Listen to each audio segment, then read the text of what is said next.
అసలు ఈ 1 రూపీకి ఎడ్యుకేషన్ ఒక సంవత్సరం మొత్తం ఇయ్యాలి అని మీకు ఎందుకు అనిపించింది? అసలు మూలం ఎక్కడ మొదలైంది ఇది? మేడం నేను చిన్నప్పటి నుంచి నేను మంచి చదువుకోవాలి, డాక్టర్ని కావాలి అని నేను నా కలలు కన్నాను.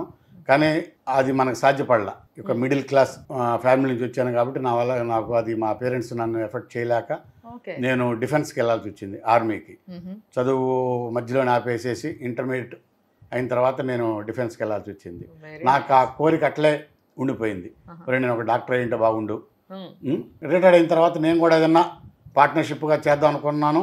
కానీ నాకు కొంచెం నేను రియల్ ఎస్టేట్లో కొంత డబ్బులు సంపాదించినాక ఓన్గా నేను అకాడమీ స్టార్ట్ చేయడం జరిగింది. ఫస్ట్ అకాడమీ చదివించాలి, చదువు చెప్పాలి అన్న ఉద్దేశంతోనే వేరే బిజినెస్ స్టార్ట్ చేశాను. అక్కడ కొంత సంపాదించిన తర్వాత కాలేజీ స్టార్ట్ చేయాలా, నేను కూడా ఒక ఎడ్యుకేషన్ ఇన్స్టిట్యూట్ పెట్టుకొని 10 మందికి చదువు చెప్పించాలి, వాళ్ళని మంచి డాక్టర్లను చేయాలనుకొని అకాడమీ స్టార్ట్ చేశాను. NEET academy, doctors we're doctors academy అని నీట్ అకాడమీ స్టార్ట్ చేశాను. 4 సంవత్సరాలు సక్సెస్గా 50% రిజల్ట్తో వాళ్ళని డాక్టర్ని చేయడం జరిగింది.